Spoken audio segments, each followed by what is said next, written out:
आणि यानंतर आपण थेट नवी मुंबईमध्ये जातोय। राज्याचे उपमुख्यमंत्री एकनाथ शिंदेंनी रोड शोचं रॅलीचं आयोजन केलंय। या निवडणुकीमध्ये लोकांना परिवर्तन पाहिजे आणि म्हणून या निवडणुकीमध्ये नव्या मुंबईमध्ये विकासाचं परिवर्तन घडेल आणि नवं सरकार नवीन परिवर्तन या ठिकाणी या नव्या मुंबईत आल्याशिवाय राहणार नाही।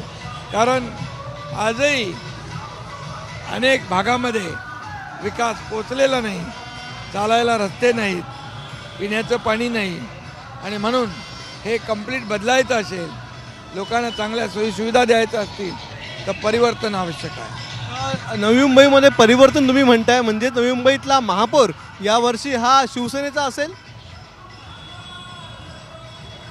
नव्या मुंबईतल्या लाडक्या बहिणींच्या चेहऱ्यावर जे आनंद पाहतोय त्या रस्त्याच्या दुतर्फा आपल्याला स्वागतासाठी उभे आहेत आणि त्यामुळे या नव्या मुंबईमध्ये लाडक्या बहिणी चमत्कार घडवतील हे नक्की।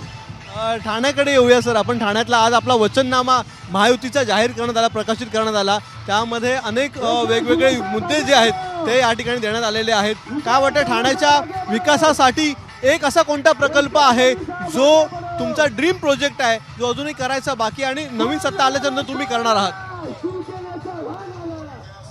ठाण्यात देखील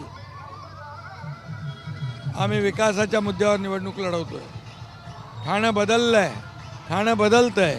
पूर्वीचं ठाणं आताचं ठाणं याच्यामध्ये खूप बदल घडलेला आहे आणि म्हणून जशी लोकसंख्या वाढती आहे तशी सोयीसुविधा देखील आवश्यक असतात आणि म्हणून गेल्या अनेक वर्षामध्ये सोयीसुविधा देण्याचं काम ठाणेकरांना शिवसेनेने केलेलं आहे। यावेळी शिवसेना भाजपा महायुती आहे आणि महायुती नक्की ठाण्याचा विकास करेल आणि यामध्ये मेट्रोचं काम सुरू आहे, इंटरनल मेट्रोचं काम सुरू आहे, बोरिवली ठाणे टनेलचं काम सुरू आहे। याचबरोबर ठाण्यातली वाहतूक कोंडी दूर करण्याला आम्ही प्राधान्य देणार आणि ठाण्यासाठी MMRसाठी एक स्वतंत्र धरण बांधण्याचा निर्णय घेतला आहे। MMRDने त्यासाठी 400 कोटी रुपये इरिगेशन डिपार्टमेंटकडे वर्ग केलेले आहेत। त्यामुळे तो देखील एक मोठा प्रकल्प आहे आणि ठाण्यामध्ये मोठ्या प्रमाणावर विकासाची गंगा या ठिकाणी आणण्याचं काम या शिवसेना करेल। नेहमीही हा एक कंपॅरिझन केलं जातं की नवी मुंबई महानगरपालिकेचं धरण झालेलं आहे आणि ठाण्याचं धरण अजून बाकी आहे। काय अडथळे नेमके आलेले होते किंवा याच्या आधी काय अडथळे होते? पुनर्वसनाचा विषय असेल, त्या ठिकाणच्या लोकांना नोकऱ्यांचा विषय असेल आणि हे सगळं MMRसाठी आवश्यक आहे आणि त्या सर्व अडचणी दूर करून या ठिकाणी हा प्रकल्प पूर्ण करण्याचं काम बिलकुल महायुती करेल।